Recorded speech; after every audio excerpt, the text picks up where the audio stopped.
Exactly.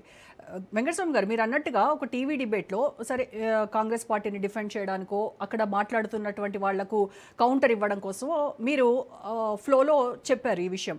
కానీ డెలిబరేట్గా కొంతమంది కాంగ్రెస్ నాయకులు, ఎమ్మెల్యేలు, మంత్రులు వీళ్ళు బహిరంగంగా వచ్చి విమర్శిస్తున్నారు కదా, సీఎం వ్యవహార శైలి నచ్చట్లేదు, నాకు తెలియకుండా నా నోటీస్లో లేకుండానే పదవులు కట్టబెడుతున్నారు, ఈ రకంగా ఈ తీరు నచ్చట్లేదు, అందుకే నేను సభకి వెళ్ళలేకపోయాను అని రాజగోపాల్ రెడ్డి మీడియా ముఖంగా చాలా ఘాటైనటువంటి విమర్శలు చేశారు. కొండా సురేఖ అయితే ఇంకా వాళ్ళ అమ్మాయితో సహా వాళ్ళందరూ కూడా విమర్శించినటువంటి కూడా చూసాము.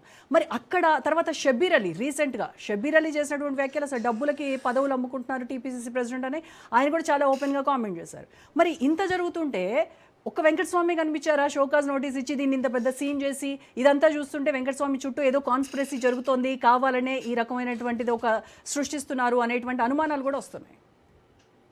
సహజంగా వస్తాయండి. ఇప్పుడు వాళ్ళంతా నాకన్నా చాలా పెద్దవాళ్ళు. కొండా సురేఖ నాకంటే చాలా పెద్దవాళ్ళు. కొండా సురేఖ గారితో అక్కతో నేను పోల్చుకోలేను. ఆమె 4 సార్లు 5 సార్లు ఎమ్మెల్యే, ఆమెతో నేను పోల్చుకోలేను.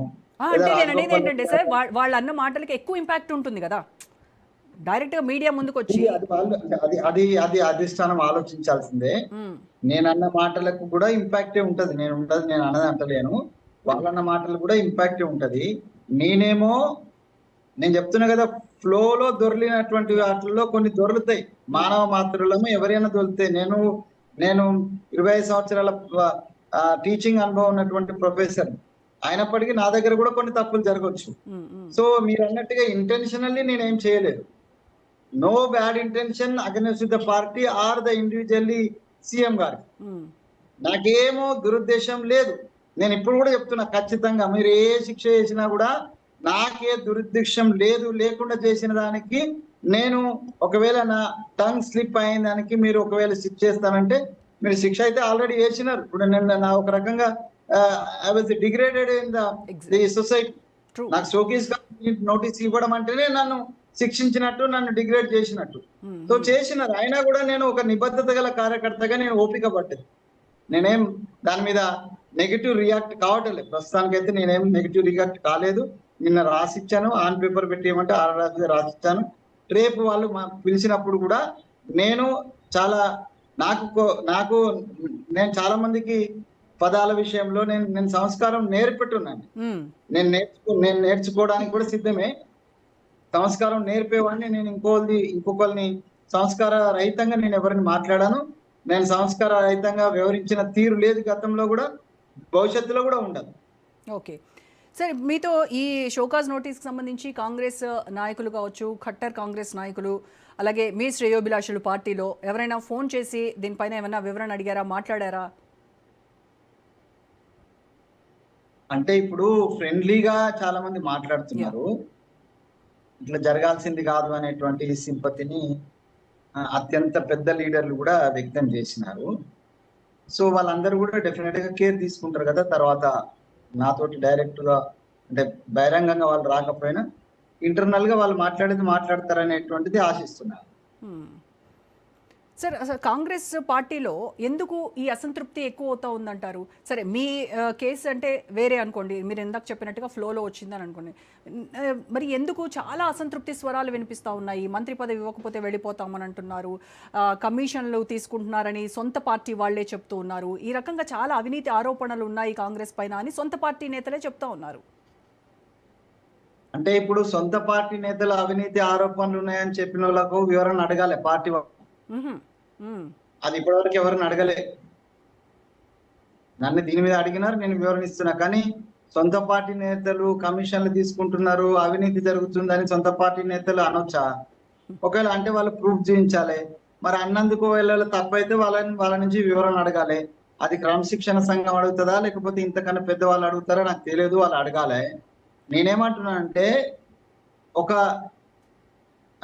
నిజమైనటువంటి కార్యకర్తగా నేను కాంగ్రెస్ పార్టీ యొక్క శ్రేయోభిలాషిగా నేను చేసిన అబ్జర్వేషన్ ఏంటంటే 10 ఏళ్ల తర్వాత మేము అధికారంకి వచ్చినాం.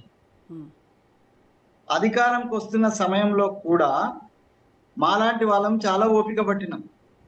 ఎందుకు? At the greater interest of the party. లాంటి వాళ్ళకు చాలా మందికి ఎమ్మెల్యే టికెట్ రావాల్సి ఉండే. అవును. కాంగ్రెస్ పార్టీ ఓడిపోతున్న సమయంలో, ఓడిన సమయంలో మేము మా శక్తియుక్తులను ధారపోసి నిలబడ్డాము. నాయనే కాదు, నా లాంటి వందల మంది నిలబడ్డారు. తీరా గెలుపు వచ్చే సమయానికి, ఈ గెలుపు వచ్చే సమయానికి చాలా మంది పారాషూట్లు వచ్చేసి ఉమ్, మా ఎమ్మెల్యే టికెట్ దనకపోయినారు, మా ఎంపీ టికెట్ దనకపోయినారు, చివరికి కార్పొరేషన్ పదవులు కూడా దనకపోయినారు. ఉమ్, సో కార్యకర్తలు ఇవన్నీ జరిగిన తర్వాత కూడా మేము ఎందుకు అనంటే, ఈ రాష్ట్రంలో తెలంగాణను ఇచ్చినటువంటి తల్లి సోనియా గాంధీ గారికి ఈ తెలంగాణ రాష్ట్ర ప్రజలు కృతజ్ఞులు గారు, కృతజ్ఞత వ్యక్తం చేస్తారు. ఆ కృతజ్ఞతలో భాగం మేము కూడా. కాబట్టి మేము 10 ఏళ్ళు కష్టపడి కాంగ్రెస్ పార్టీ మళ్ళీ అధికారం రావడం కోసం సంపూర్ణమైనటువంటి శక్తియుక్తులను పెట్టినాం. మాతో పాటు కింది స్థాయిలో ఉన్నటువంటి కార్యకర్తలు మాకంటే ఎక్కువ కష్టపడి కేసులు పెట్టించుకొని, దెబ్బలు తిని, రకరకాలైనటువంటి ఇబ్బందులు పడి, భార్య పిల్లలను వదిలిపెట్టి, ఆర్థిక ఇబ్బందులను ఫేస్ చేసి, చాలా మంది ఫేస్ చేసి ఇలా అధికారంకి వచ్చింది. వచ్చిన తర్వాత ఎట్లుంటదండి, అధికారం వచ్చింది కాబట్టి మా అందరికి కూడా దాని ఫలితాలు దక్కుతాయి అనేటువంటి హై ఎక్స్పెక్టేషన్స్ ఉన్నాయి. ఓకే. ఈ హై ఎక్స్పెక్టేషన్స్ లో రీచ్ కావడంలో కొంత జాప్యం జరుగుతుంది. ఈ జాప్యం కారణంగా కార్యకర్తలలో కొంత అసహనం ఉన్నది. వ్యతిరేకత కాదు, అసహనం ఉన్నది. ఉమ్. అసంతృప్తి అంటారా, అసహనం ఉన్నది. అదే సో అసహనం, దీన్ని అసంతృప్తి ఇవన్నీ కూడా వ్యతిరేకతగా మారేటువంటి అవకాశం ఉంటుంది. ఉంటదండి. చాలా Continuous. కాలంగా దీన్ని అటెండ్ చేయకుండా ఉంటే పార్టీ శ్రేయస్సు దృష్ట్యా పెద్దలు అటెండ్ చేస్తారని నమ్మకం నాకు ఉంది. ఎందుకంటే ఇప్పుడు మాకు తెలిసి, నేను కూడా ఆర్గనైజేషన్ లో ఉన్నా కాబట్టి, గత దాదాపుగా 5 నెలలు 4 నెలల నుంచి ఈ ఈ గ్రామ అంటే నియోజకవర్గ స్థాయిలో, జిల్లా స్థాయిలో ఎవరెవరిని డైరెక్టర్లుగా లేకపోతే చైర్మన్ గా పెట్టాలని ఒక లిస్ట్, చాలా ప్రిపరేషన్, దానికి మంచి వడపోత కూడా జరిగింది. దానికి నేతృత్వం మా పిసిసి అధ్యక్షుల వారు, మా నటరాజన్ గారు, మా సచిన్ సావంత్ గారు, వీళ్ళందరూ కూడా చాలా పక్కడబందీగా వ్యూహం చేసింది. కానీ ఆ లిస్టు ఆల్మోస్ట్ దురదృష్టవశాత్తు ఆగింది. కానీ 2 నెలల క్రితమే అది దాదాపు ఒక 3-4 వేల మందికి అన్ని పార్టీ ప్రభుత్వ పదవులు వచ్చేది ఉండే. అవి ఆగినాయి కారణాంతరాలతో, ఈ మున్సిపల్ ఎలక్షన్స్ వీటితోటి కొద్దిగా ఆగినాయి. సో అవి ఆ 4,000 సంబంధించినటువంటి మొత్తం కూడా ఇచ్చిన తర్వాత డెఫినెట్ గా ఇది సర్దుమణిగే అవకాశం ఉంటది.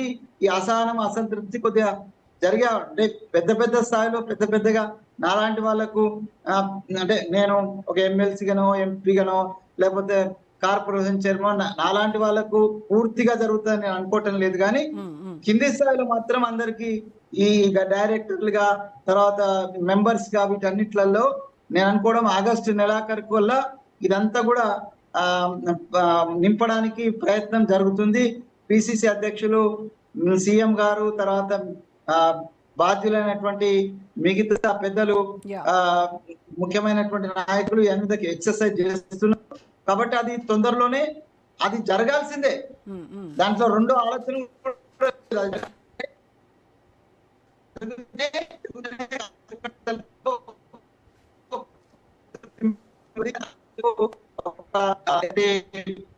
కష్టపడి పనిచేసినందుకు ప్రాంతాలు చేకూరాలని కోరుకునే వాళ్ళలో నేను ప్రతి కార్యకర్తలకు, కష్టపడ్డ వాళ్లకు సాంతన చేకూర్చాల్సినటువంటి బాధ్యత అధిష్టానాన్ని, ప్రభుత్వాన్ని ఉంది, ముఖ్యమంత్రి గారి ఉంది, లేకపోతే మన పిసిసి అధ్యక్షుల వారికి ఉన్నది. సో మొత్తం అధిష్టానికి కూడా ఉన్నది. అది చేస్తారనే పూర్తి విశ్వాసాన్ని కూడా నేను వ్యక్తం చేసిన. కొంత ఆలస్యం జరిగినప్పటికీ అది చేస్తారనే విశ్వాసం ఇప్పటికి కూడా నాకు ఉంది.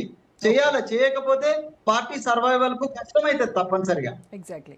సో రేపైతే మీరు డిఎస్సి ముందు హాజరవబోతున్నారు, మీరు వివరణ ఇవ్వబోతున్నారు దీనికి సంబంధించి. ఎస్ అండి, రేపు నేను 3 గంటలకు పిలిచారు గాంధీ భవన్ లో. డాక్టర్ మల్లు రవి గారు, శ్యామ్ మోహన్ గారు ఇద్దరు కూడా నాకు చెప్పినారు. సో వాళ్ళతో పాటు మిగతా క్రమశిక్షణ సంఘం సభ్యులు ఎవరైనా ఉంటారేమనుకుంటాను. సో వాళ్ళ ముందు నేను హాజరై నా వివరణ నేను ఏమి ఇవ్వాలో అది ఇస్తానండి తప్పనిసరిగా. పార్టీ నియమావళిని పాటించాల్సిందే. నేను పార్టీలో ఉన్నా కాబట్టి పార్టీ నియమావళిని తప్పనిసరి పాటిస్తాను. సో నాకు న్యాయమే జరుగుతుంది అనే విశ్వాసం నాకుంది. Right sir, thank you so much for talking to Raj news Venkataswamy గారు.